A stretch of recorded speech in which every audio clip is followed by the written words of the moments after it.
either. This happened in early 1970s in Argentina, and it's a young gentleman who lived in Balcarce. I don't know Argentina, I've never been. And the chap was named Nestor Urruti. I apologise to him if I've said it wrong, probably will have.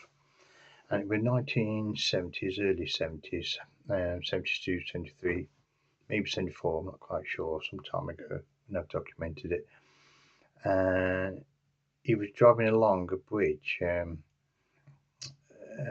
Alvarez. Let me just have a look. I think Avenida Pringles. I should remember that because I like the Pringles. Those crisps. Anyway, it was on the bridge and Avenida Pringles. I haven't got a clue what that is in Argentina. It sounds lovely. He had a young family. Again, I don't know what happened to him. Hopefully he's still alive. And hopefully there's some more information about this because it is a very good story. But anyway, it happened in early 1970s. He was 47 years of age, driving a truck on a route he does every day. He knew it so well. And it was early hours of the morning, and it was foggy. Nobody on the road, just him. Just so early morning, and like I say, it wasn't a cloud. It wasn't a good sky. It was cloudy, foggy, awful morning. And he wasn't speeding. Everything was going normal. And suddenly he saw an incredibly bright light. And it was so bright, he saw what he didn't see described as a dish, described it as an oyster. Because it was so bright to look at, he couldn't make out heads or tails what it was.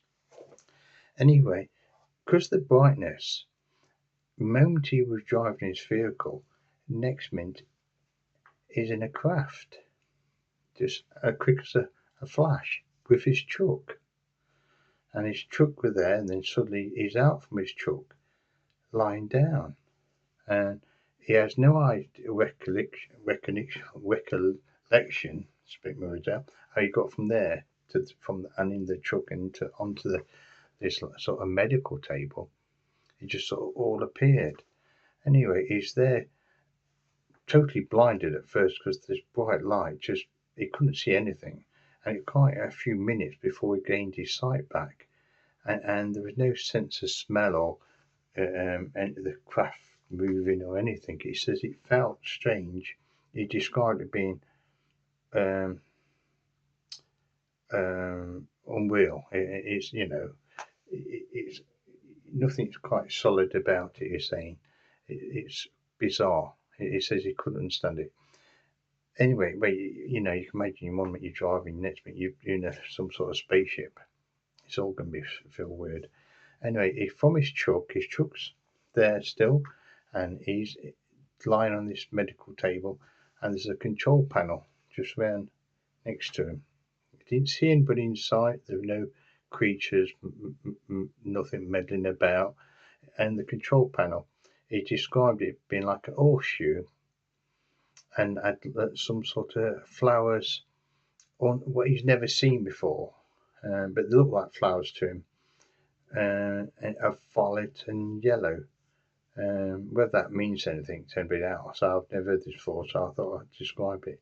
He said that these odd-looking flowers are all across this control panel with no numbers, just dials, and what you would see on a clock, and that's all there was. There was literally no numbers, but lots of patterned flowers, and all yellows and violets, and it was a U-shape. And even though he was just gaining his sight back, he still couldn't work out where he was. He just couldn't ascertain if it was on terra firma or ever. Anyway, next minute he knows this. He describes like a casket put on his head with several wires coming out of it. He said they didn't know what it was. It just felt uncomfortable. We didn't know who put it on.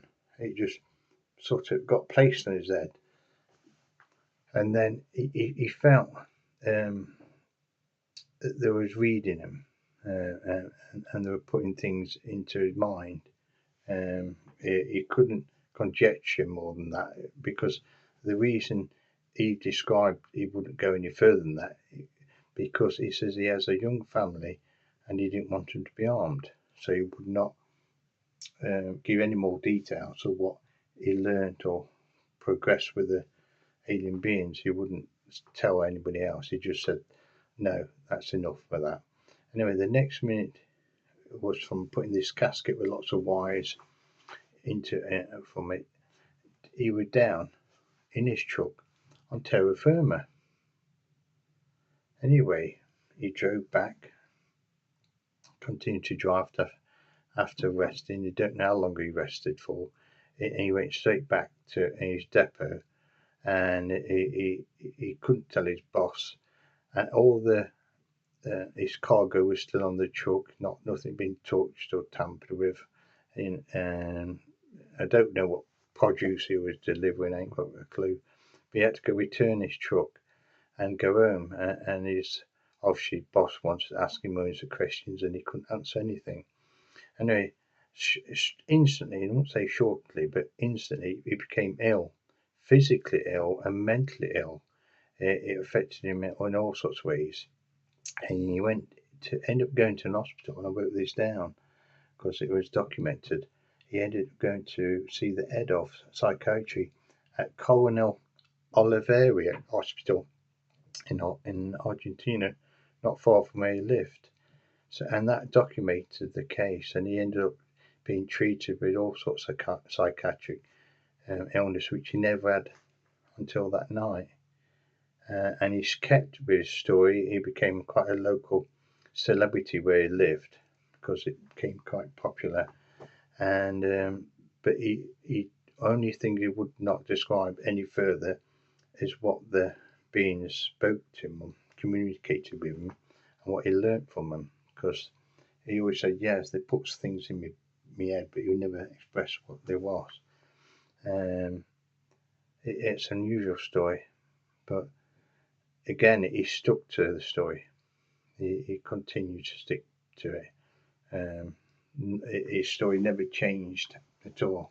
He never added to it or anything. And he didn't do it for money. In fact, I've got it wrote down if one wants to check what paper it was. So just have a look. It's some time ago. Yeah, I had a look. I couldn't find it anymore. I wish there were more things about it. I mean, the object itself, it says 3 to 4 meters, not very big. So I got the truck on there. Who knows? I don't know. But how many times do we hear this on UFO abductions, kidnappings, whatever? Is that they sort of telepathically put something in a person's brain, and maybe he never even left terra firma. Maybe he was stuck in his truck continue all the while, never left it. It's just whatever he thinks he's seen or wants to see again, he sees it while they're taking bits out, memories out of his brain, probably. I don't know, just conjecture those, but it's a true story. And it's a story which I find, why would anybody make you talk? With a young family. Like I say, he never had any physical illness or mental illness until that day. And he became very ill and continued to be ill most of his life. I can make out. So quite sad, really. But so they're not all have good intentions. Who's doing this to us, are they? So it'd be good to know more about them. Anyway, I hope you like the story. Again, it's a true story. It's hard to find more information on it though. So if somebody was to try and Google it, I find this internet most really interesting stuff. It's not there. I don't know why. This should have been. It's there. It's just very hard to find, unfortunately. But anyway, I hope you enjoy that story. Bit me my ass stand on it. No, anyway, thank you for listening. I hope you enjoyed it. But if you do have any more on this story, again, please let me know. That'd be brilliant. I'd love to know more about them. Thank you very much. Thank you. Bye. Thanks for your time.